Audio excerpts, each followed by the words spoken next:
Hi, excuse me. Hi, I hope everybody can hear me. Um, Great. Okay, my name's Owen Chapman. Sorry, I've got a frog in my throat. And I'll be moderating the panel this afternoon. We're going to begin with showing a short video, which Vivek has prepared and we'll be playing in a second. The title of which is Landscape of Hope at St. Jack's on Halloween 2019.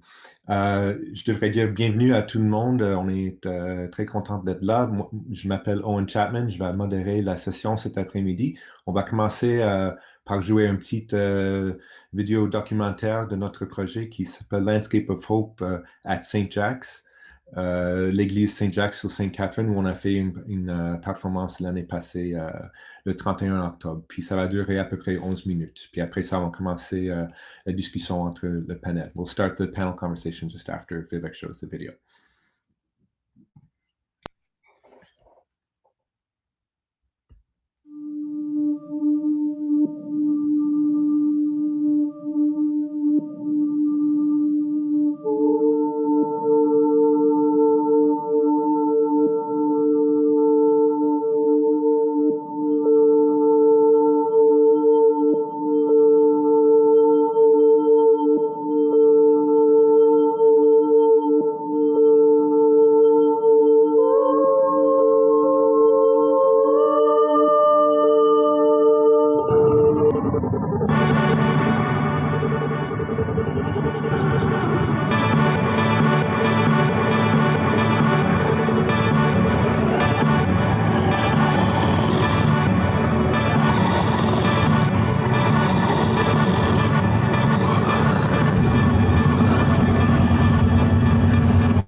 I prepared all the audio for this project, so we had the art education students. They gave me all sorts of stuff on the Plural interface. Plural is this app and it's this website where you can upload media, and typically it's been in partnership with these performances, so people get prompts. It was kind of on me to get these clips that have a lot of meaning in them and decide what kind of meaning I wanted to pull out of them, what did I want to like remix. So we get the content and then I work with it.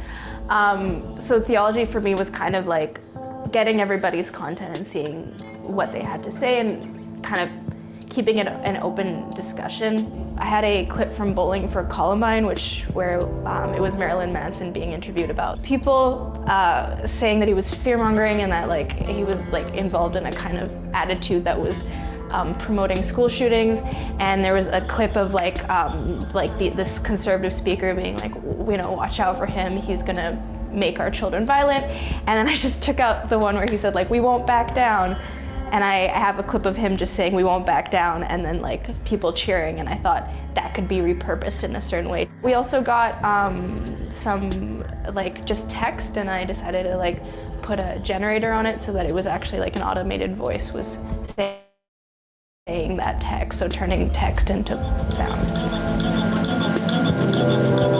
Mass extinction. Our climate is breaking down. Children like me are giving up their education to protest. But we can still fix this. You can still fix this. So I was invited to this project to be the sort of visual art curator. I am part of Vivek's art education class, and so I have direct access to the students who are submitted work. Anything that comes from websites, pictures, video clips that they are posting. So my pedagogical point of view, I had to come in and do a prompt list so that people would start thinking about it in a more pointed manner, thinking about theology and the visual culture around theology, thinking about how it relates to the city here. But also we have a lot of students that come from different countries, and so everybody has their own kind of traditions and experience and cultural relationship with theology. So I feel like that's what really came through in the content.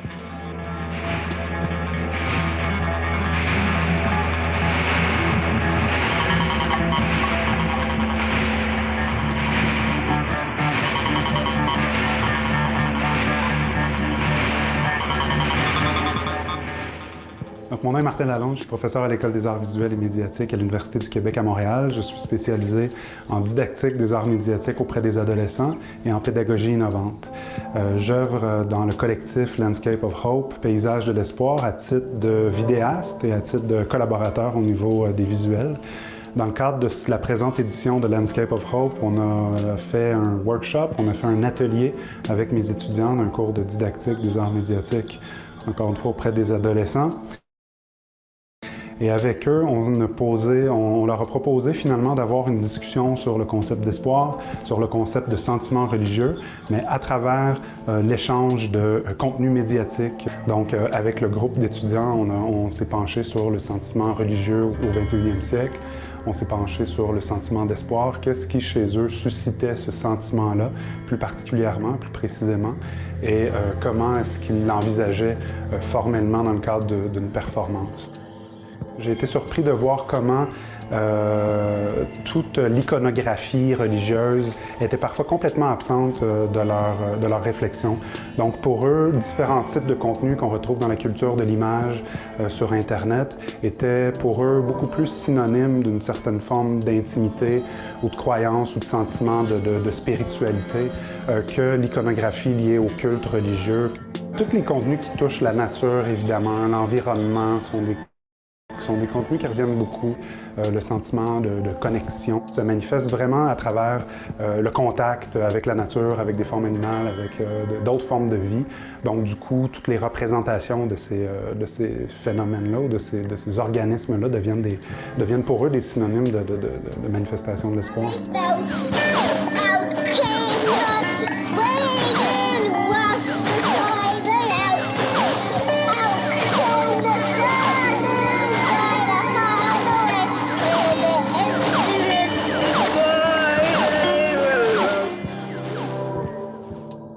Les notions spirituelles, c'est toujours d'actualité, puis je pense que tout ce qui a rapport à l'espoir, je pense que la spiritualité a beaucoup plus rapport avec l'espoir que la religion.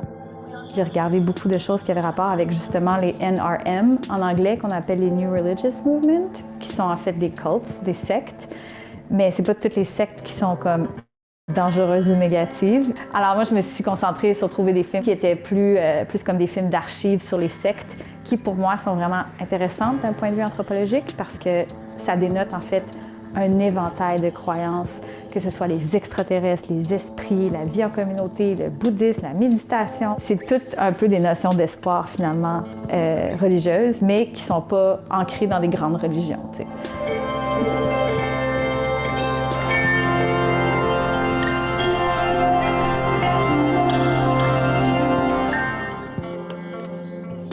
Je viens d'une famille assez religieuse. Je suis née en Amérique latine, donc toute mon enfance, j'étais à l'église. Pour moi, c'est un lieu qui est sacré, je pourrais dire. Même si dès que je suis arrivée au Québec, ma religion, mes croyances ont changé légèrement. Le thème de spiritualité, pour moi, ça a tout de suite sonné à ma famille, la croyance, les religions. Donc, j'ai décidé de prendre des photos moi-même personnelles. Je me suis rendue à la maison de ma mère. Puis ma mère a beaucoup de statuettes, puis beaucoup d'images. Donc, j'ai pris une dizaine, quinzaine d'images. Puis pour les vidéos, j'ai pris le pèlerinage en Amérique du Sud. Puis j'ai voulu faire comme les différences entre les deux cultures.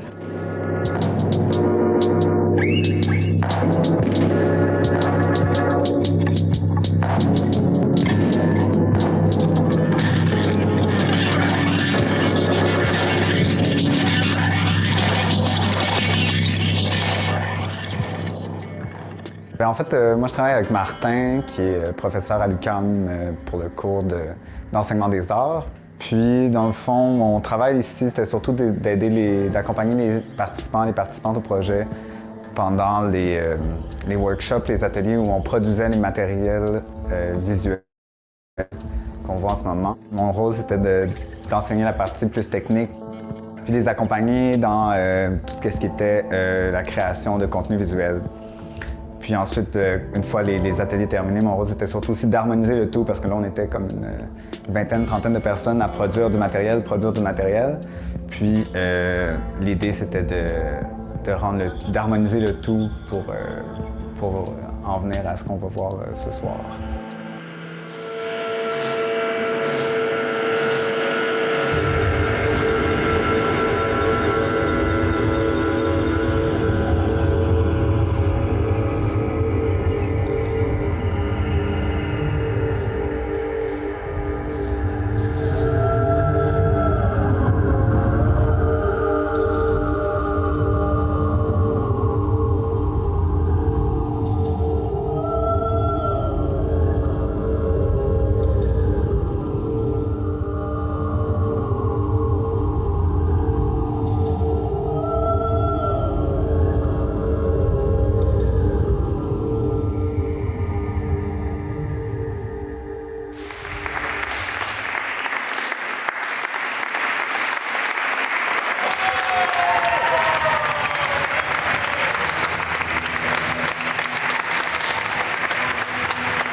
Okay, so that gives you a, did you start screen sharing already? Yeah, okay, great.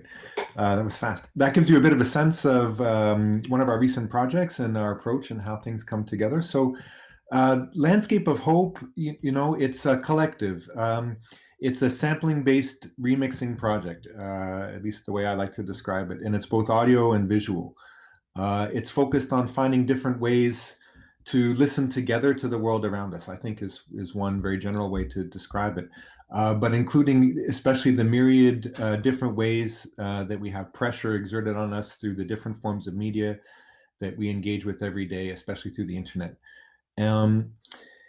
Like I said, we're a larger collective, including Martin Lalonde from UQAM, who spoke in the video, and we come together in different kinds of ways, but we have some key members of the work we've been doing for the past few years on the panel today.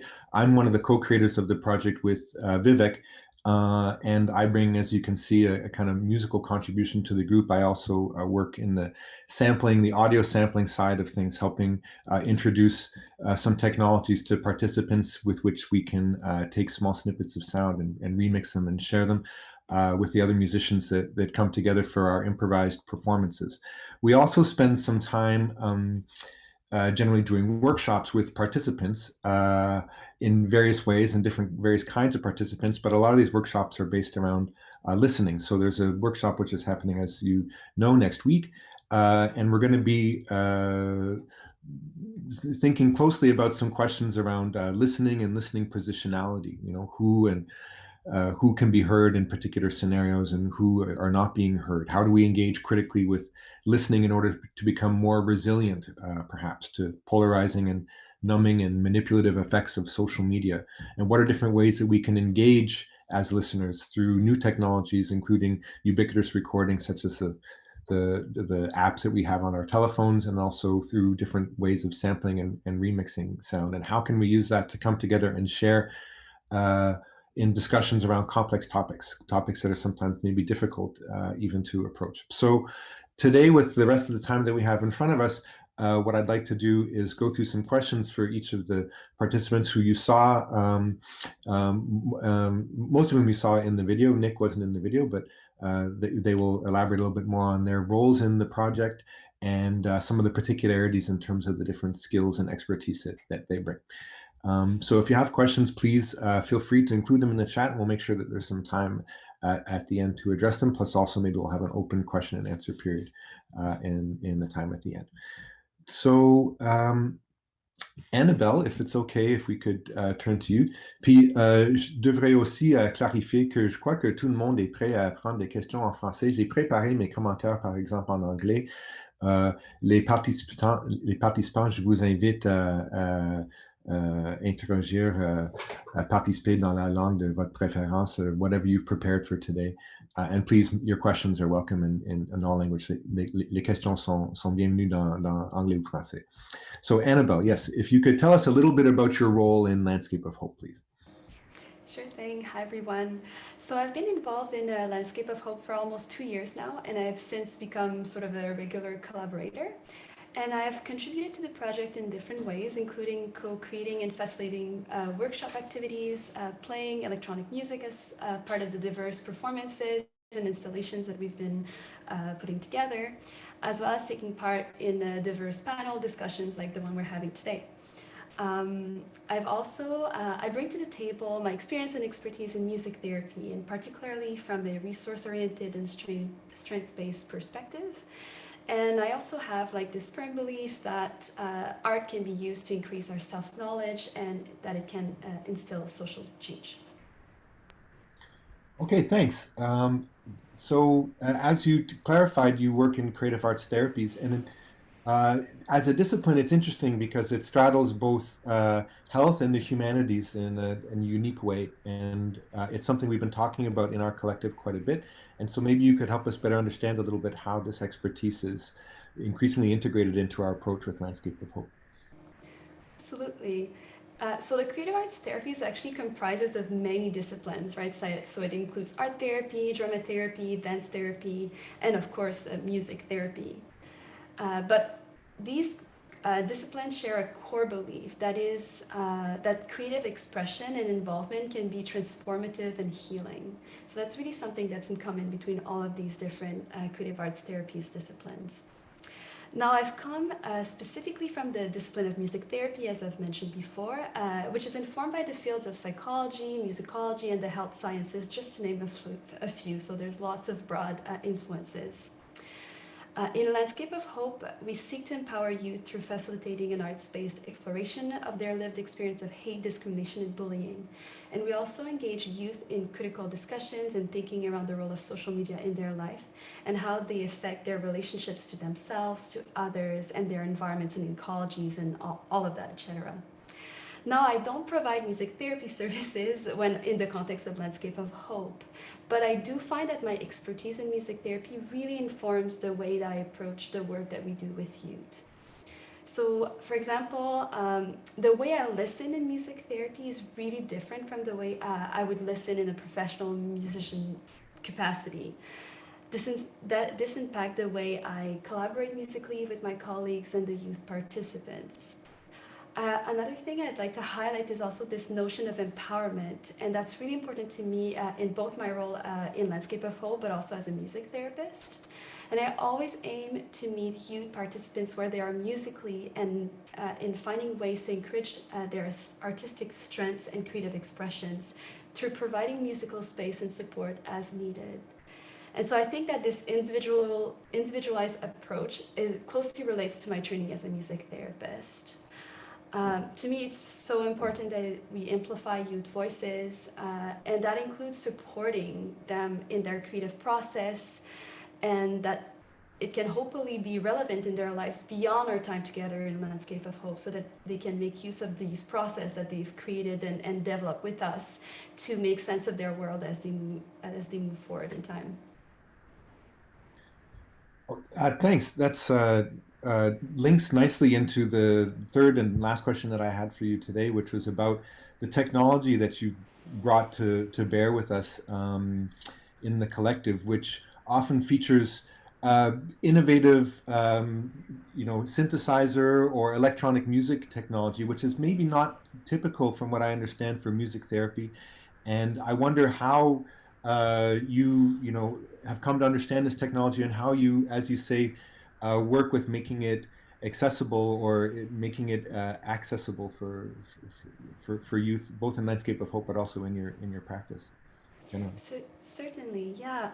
I would say that my choice of instrumentation is informed by both my own aesthetic, like as a musician, and what I personally use when I compose and create music, but also my knowledge as a music therapist. So, analog synthesis technologies may sound scary. We often have lots of wires and knobs and all of those things, but actually they can be quite accessible when it's presented in a mindful way. So for example, I usually point out to certain knobs or functions on an analog synthesizer that are most likely to provide an audible feedback as a mean of facilitating like a success-oriented experience, so that if a youth is trying to create a sound or something and is looking to hear for a difference, they get that satisfaction and they start to understand how the instrument works in that way.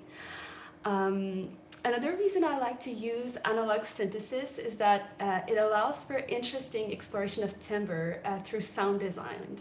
And sound design can be such a powerful vehicle for metaphor, and it is really familiar to us more than we might think.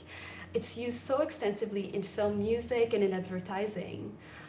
So something that we understand, right? So we are quite versed in creating or recognizing the emotional intent in sounds. And so sound design can also help us to express facets of our identity that can feel scary, unfamiliar, or perhaps even socially unacceptable. And you talked a little bit about that also, Owen, in terms of like those difficult topics, right? How do we talk about these topics that are scary, that are big?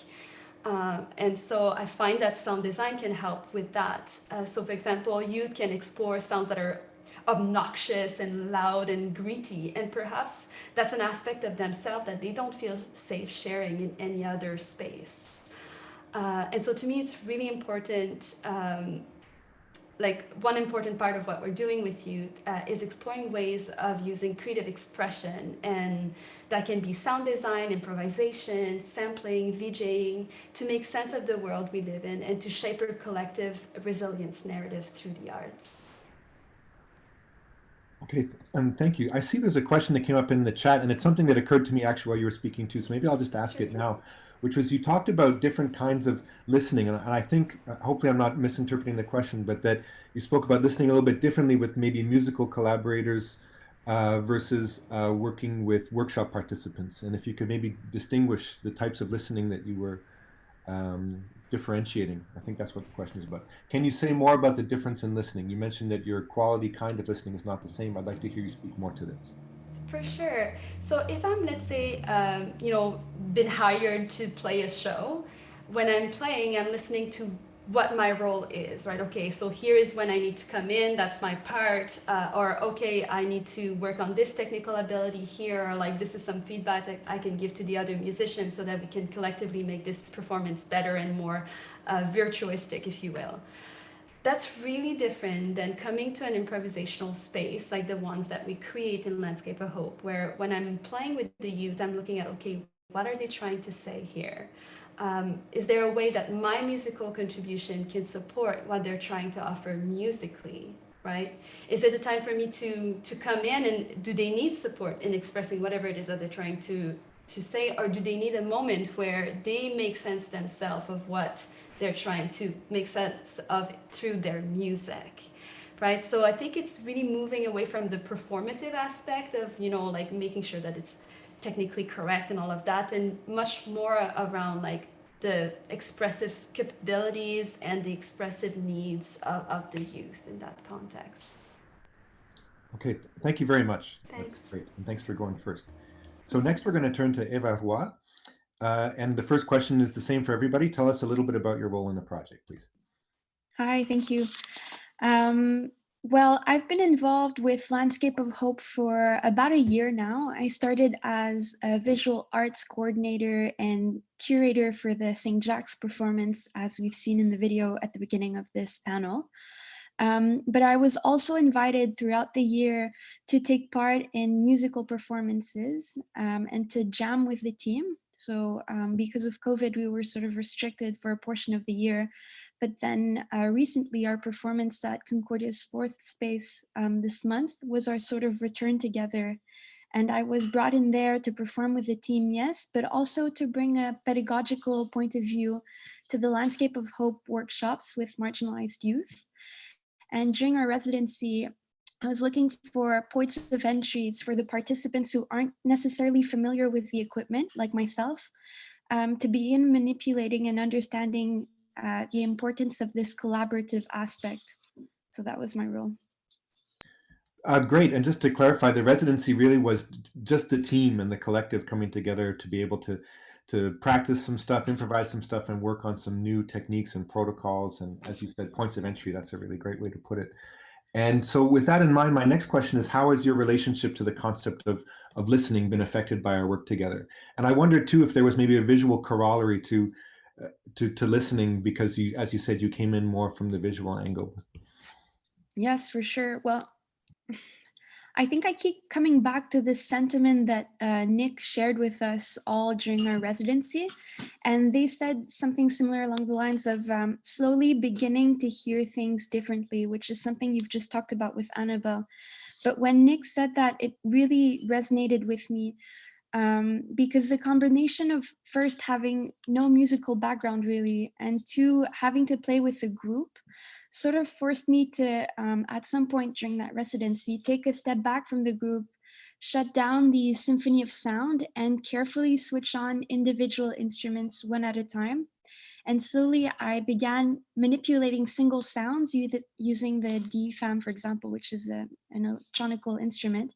And I started noticing what words like resonance, cutoff, frequency, and tempo actually meant as manipulation tools. And so being a visual learner, I really appreciated how the DFAM had clicking lights on its control board that illustrated how sound was being changed. The lights slowed, flickered, skipped a beat, for example, and it made it easier for me to look for patterns in the sounds and in the songs. And with time and gradually with experience, I began to understand how to give each other and others space during the performance and to carefully operate the instruments to influence different aspects of the performance. And so that experience or workshop or performance, however you want to call it, sort of tinted how I began to hear sounds more and more every time I left the fourth space. But it's this listening differently idea that really applies in my mind to our society right now and the pressing need I think we have to start listening to others. Okay, thanks. And I maybe to expand on that a little bit, the DFAM, for those who don't know, is an instrument that we picked up as a part of, once the collective got going. The long name is Drummer from Another Mother, and it's a small synthesizer, analog synthesizer made by the Moog Audio Corporation, which have a long history of the relationship to synthesizers. So the question is about your practical approach to our music making process, and you hinted at it a little bit, I think, in terms of like trying to bring down everything and bring back other things. And could you talk just a little bit more about that? Yeah, so I think that Landscape of Hope is all about happy experimentation and letting the participating performer play. So play is a really big learning tool here. And like I said, it really helped me to isolate sounds and slowly layer more and more to understand how to harmonize with others. And at first, I've seen a lot of participants want to play with things like volume or tempo because they're the tools that make the biggest or the loudest change. As Annabelle said, it's the things that make you hear for a difference. But with experience and play, really, I learned how to use other controls more softly, if I can say it like that, or more delicately. And by doing that, I became a team player and more part of the band, if that makes sense. Thank you, and I mean it's lovely to hear your answers to the questions because they also come back to some of our broader themes around how to communicate with each other, you know, in the times that we're in, and this is a lovely demonstration of that. So maybe I'll just turn to Nick now. Thank you, Eva. Yeah, and so Nick, can you tell us about how you've participated in the project up to now, please? Yeah, I've participated in 2 events with Landscape of Hope, and the first one was in 2019, a workshop and performance at the Fourth Space, and I was, you know, really just participating in some of the workshop activities, the sound mapping, and also collecting audio samples and visual samples using the Plural app, and then participating in the performance, just triggering samples. That was really my first experience with Landscape of Hope. And then secondly, this residence at the Fourth Space that we just completed a couple of years ago. Like Eva, I was there experimenting with the equipment and sort of understanding how to kind of participate as a collaborator, and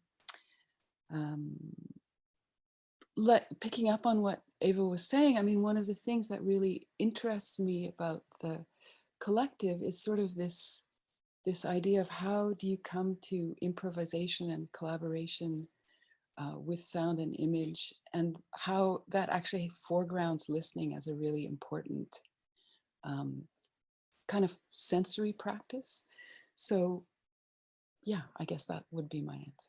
Okay, thanks. And just a small correction, you said a couple of years ago, but the Fourth Space residence you meant was a couple of weeks ago. I did mean that, sorry. Yeah, okay, no worries. Just so the audience isn't like, well, they're at this Fourth Space year after year.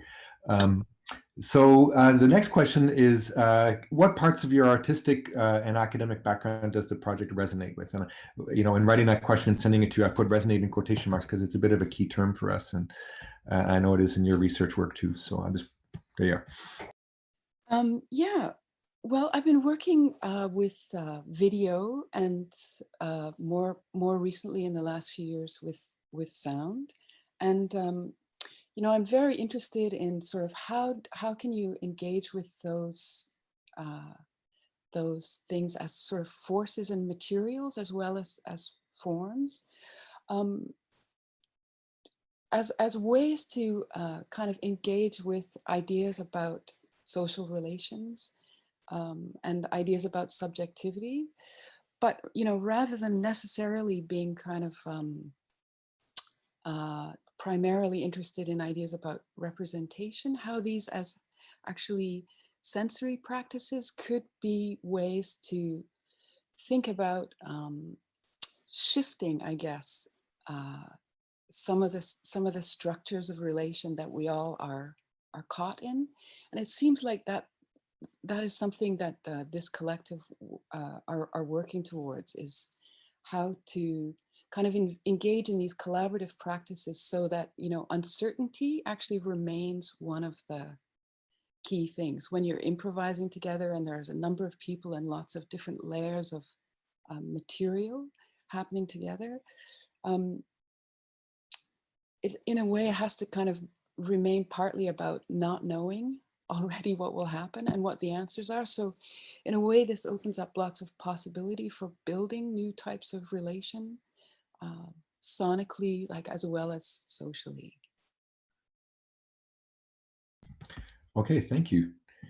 And I'm really glad this session is being taped, because I'm just listening to all of my collaborators and colleagues speak about the work is really inspiring. So excuse me if I get a bit verklempt when I'm asking my questions.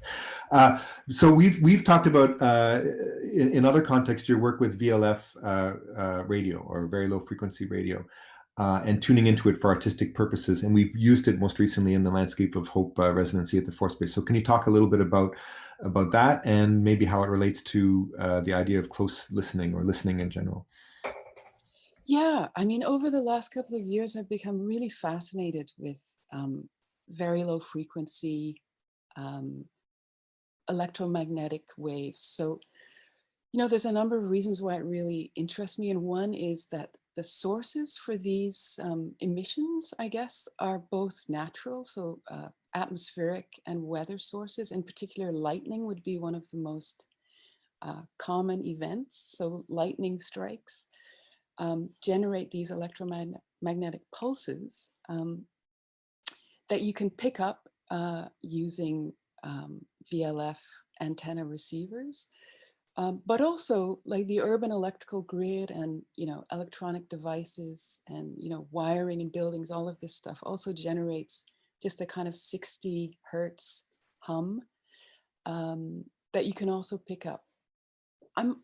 It interests me like partly just aesthetically because the kind of sounds, the kind of clicking and sort of rising and falling tones, I find just aesthetically very beautiful.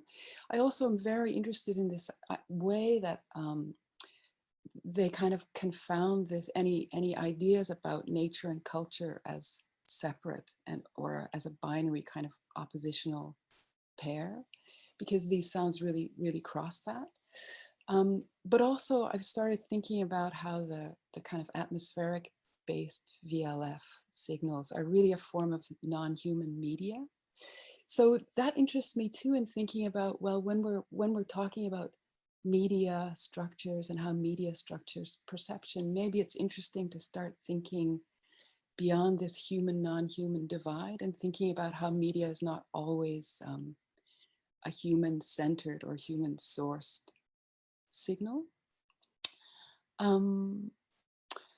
But also, I guess, yeah, I've been sort of thinking along with other people in the collective on a number of different levels about listening and what it is and what it can do and how it actually, rather than just something that you do automatically, could be a sensory practice that you really develop and sort of experiment with and kind of try and develop your own techniques for listening differently or otherwise. And we've also talked about this, but one of the thinkers who's really influencing me at the moment in thinking about this is Pauline Oliveros. But kind of in tandem with that, I'm really thinking with Dylan Robinson and his book Hungry Listening. And one of the things that he talks about are these ideas of how do you begin to unsettle the normative structures, so like colonial and patriarchal and heteronormative structures of sensing, in particular listening. So that really interests me, as if we're all kind of shaped in a way and limited in our ways of sensing, but there are ways of unsettling that and maybe just shaking it up a little bit, or like vibrating or trembling that a little bit. And so for me, one of the things about VLF is that, like other forms of radio, you need some kind of antenna receiver to pick up those signals and decode them. But it's something that's there, but it's not immediately apparent through the senses. So technology becomes a way to sort of extend sensing and like listen differently. So that's one of the things I'm thinking about. And I was very happy to be invited to sort of see how that could become part of the collective improvisation that Landscape of Hope are doing. Great, thanks. I see we're running a bit short on time, so even though I have things that I would offer in response about Horizon and Landscape and VLF's connection to it, I'll leave it for another conversation and turn to Vivek. And so, yeah, could you just briefly recap your role in Landscape of Hope and what the project represents for you, given your various caps that you wear, both academically and professionally? Thanks, Owen. Yeah, I'll keep it brief as well so we can open this up to questions. But I've also offered up our website, our webpage on the chat for people to go and look at, because you'll be able to listen to interviews with several of us and other mini documentaries and performances. But yeah, it's such a pleasure to participate in this panel. Big thank you to Robin and the team at the gallery for inviting us.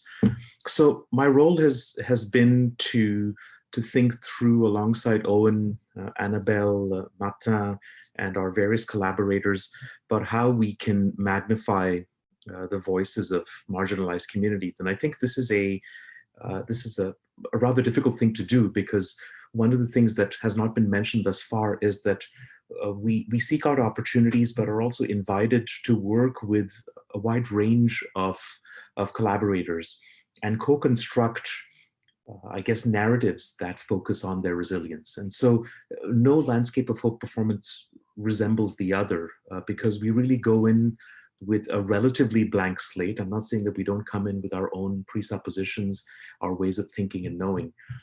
But often what happens is that we tend to come in thinking, all right, we're comfortable working with sound-based exercises. We're comfortable collecting media with our mobile media application.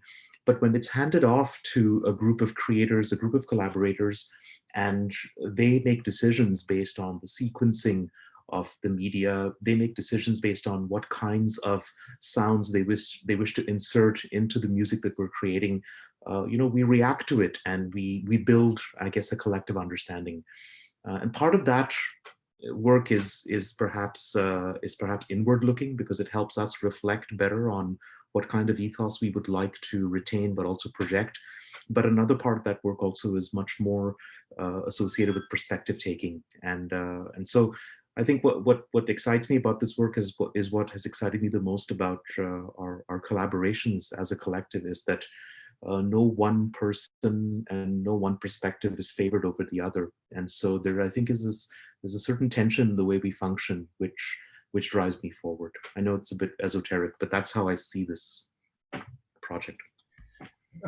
Okay, thank you. So with those things in mind, I guess I would ask a question which you posed to me in a similar panel last week, which was, what are your hopes for Landscape of Hope as we prepare to engage with collaborators in Quebec, including racialized and Indigenous communities? So as you know, we have some new opportunities for collaboration and some new partnerships that we're developing. So can you speak to that a little bit? Yeah, thanks, Owen. So we've recently been fortunate to receive funding from the federal government to collaborate with racialized, marginalized, and Indigenous communities in Quebec. I think my major hope in this regard is just a question of learning to expand our meaning of pedagogy.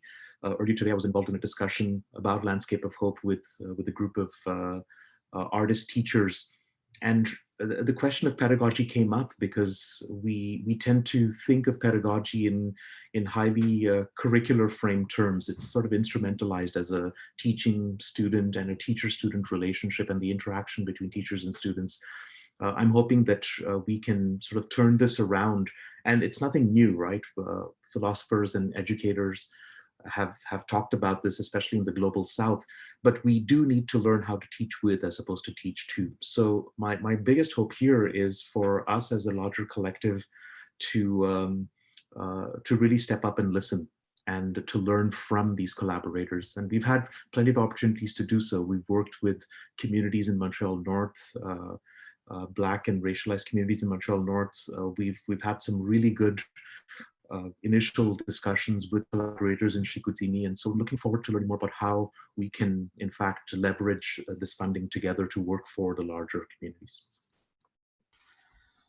All right, thanks a lot, Vivek, and thanks for being last in the panel. I was going to ask a question about your guitar playing in the project, but maybe I'll just let our audience listen to further examples of that with the various online sources that you've been pointed to, and we can turn it over now to the remaining time to questions from the audience. So unless Robin has a different way in mind to proceed, I would maybe just invite people to open up their microphone and ask the question. I can also keep an eye on the participants list and see if any people put their hands up that way.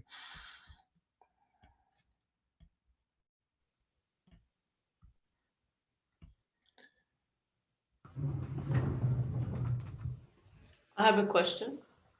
Yes, please, go ahead. Can you hear me? Yeah. Yeah. Vivek, you mentioned communities that you may be working with. I'm just wondering how that works, given your academics or university-based people, and how does the relationship with the communities you work with, how is that negotiated? Because when you go in there, I mean, I don't know how you develop those relationships. And it must be delicate to a certain extent because you come in as des universitaires, you know? So there is a position of authority there, and how is that negotiated with the communities? And then I'm wondering how you choose communities. You mentioned they come to you, or how does that work exactly? Thank you, Michelle. It's a really pertinent question because regardless of Landscape of Hope, our team at Project Someone and the UNESCO chair has had a variety of opportunities to collaborate with community partners. So, to put it quite bluntly, we've never approached communities as a university-related structure or as a university-related group. Often these meetings have happened outside of university structures, whether it's at community-based activities to which we've been invited, whether these are at municipality-related activities to which we've been invited. And our invitations have been extended to us because people have learned about our project either via the media or through a news release story. So I'm thinking about collaborations that we've had with groups at Messier Est, and even the delicate nature of conversations that we've had around Landscape of Hope with potential partners. Here again, people have heard about Landscape of Hope from us because we've been looking to apply for funds in collaboration with them after having spoken about the needs of their own groups. So I think the way we approach this also is perhaps is part of how we negotiate those entries. But the other thing as well is that a good part of the funding, if not the majority of the budget that we create for the funding, is spent on ensuring that we have the right kinds of expertise on the team in order to tackle these issues. So this, of course, leads us to make decisions about to what extent is this funding intended for apprenticeship and researcher training at the university versus empowering the communities who we are collaborating with and co-creating this work with. And I imagine working with those communities has an impact on the structure of Landscape of Hope. Like there's a return there, right? Yeah, but certainly. I mean, part of what we're trying to do with our projects, and I see also amongst the attendees several people who have worked and collaborated with us, others with whom we're hoping to embark on collaboration soon with the hope of external funding. I think the idea here is to allow the framework to be supple enough, to be agile enough, so that perspectives from multiple communities can be taken into account, and that, you know, we don't think of this as an intervention. We don't think of this as a solution. I think we have to think of this in more sustained ways. How do we empower the community from within? And so that's part of our ethos as well, is ensuring that we can work with, but also learn from the communities where these marginalizations are occurring. Thank you. Another question from the audience? Please, Julia Smith, I see. Hi, thank you. I wanted to ask a question about audience and where you kind of situate audience in the development of your projects. And why I have this question in mind is because I'm thinking participants, members of the collective are really having a hands-on approach in the development of your project, and the learning is happening a lot through manipulation and sort of a practice. And then I'm wondering, how is that conveyed, or that kind of passes on to people who have more of a passive, or not necessarily passive, but are more in the role of like an audience to your projects. So I mean, anyone who's willing to answer that question. Thank you. Anyone on the panel like to go? I'll provide maybe one small response, and then I'll let my colleagues jump in with more, which is in one way, perhaps it's limited, but in one way, the general performance context that we try to develop and evoke involve the audience spatially with us more than is normal. So we're trying to avoid the like, here's the band and here's the audience. At the St. Jack's, it wasn't quite so obvious, but we were in the round, so people could be around us and could kind of filter in and out. And we did have a bit of a flow of people coming on stage and then leaving after they had performed something. So it felt a bit more fluid, where you had audience members who obviously were trained and ready to go, but kind of emerging from the audience and coming on with us. So it was a bit permeable, that space. And recently, Martin, the work that he's been doing with projection has been based in 3D mapping, so that we can project and work on spaces that, again, are more immersive and allow for the audience to feel more like they're a part of the zone, of the space, of the landscape. And I think thereby recognizing, by metaphorical extension, how we're all a part of these ongoing flows of information and conversation and opinion and whatnot, which doesn't get at the heart of your question, but it hopefully approaches some of it. And if others of my colleagues have more to say. I can maybe add a little bit. We also, I think, every time we do a landscape of hope project, which are always different, as Vivek was mentioning, we reflect on different ways in which people can engage. So depending on, again, where we were, there were times where like the performance was not mandatory, right? People could choose to whether or not they wanted to participate in the performance, and there were other ways for them to get involved, through the workshop, through collecting materials and sounds and images.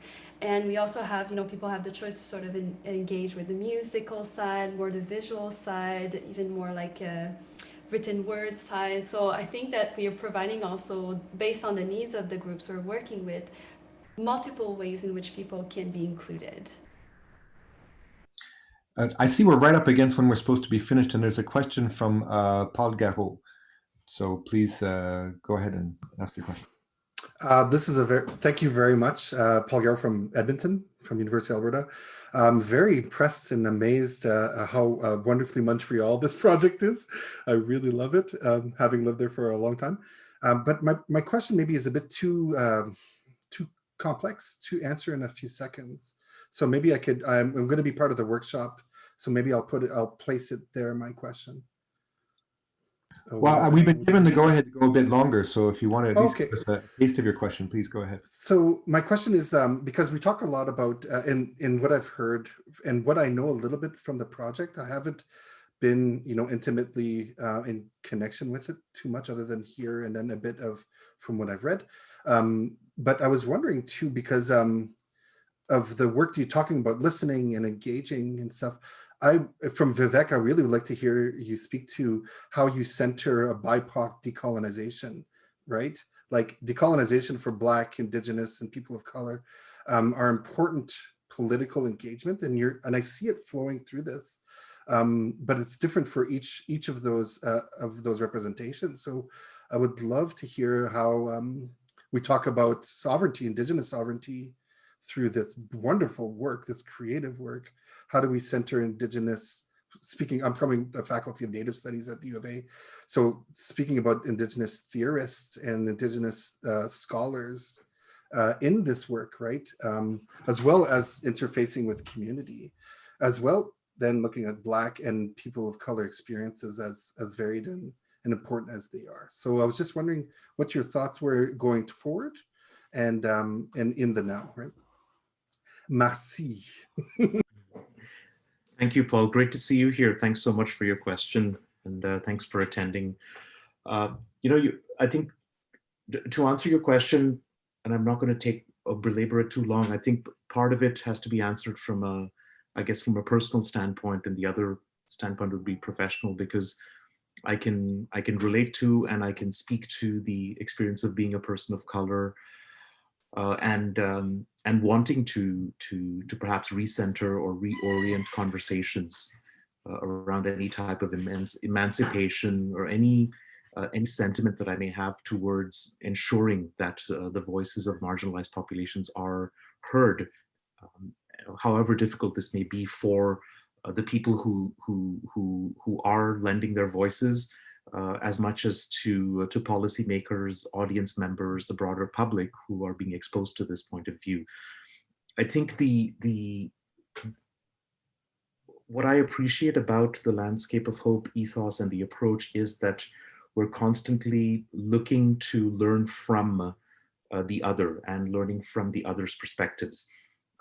It's been close to 2 years now that Elizabeth Kane from Université du Québec à Chicoutimi, who holds a UNESCO chair in the empowerment and well-being of First Nations peoples, where we've been plotting to undertake a collaboration so that Landscape of Hope can in fact be inclusive of this framework that they've been working on in Chicoutimi with their with the First Nations peoples there. And so I can only say that in the future we'd want to learn from them and learn from this group about how the issue of racism, both within and without those communities, can perhaps be better situated as one that is resilience building, but also as one that reflects in a pluralistic dialogue.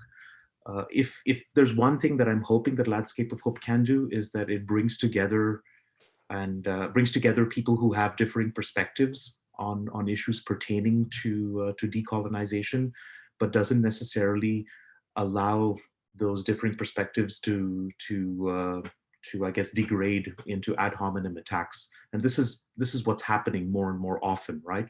So how do we ensure that these differing perspectives are allowed to percolate, and that we give ourselves enough space and time to reflect on the issues, but importantly that we allow the power of arts-based pedagogies to powerfully reflect these differing perspectives.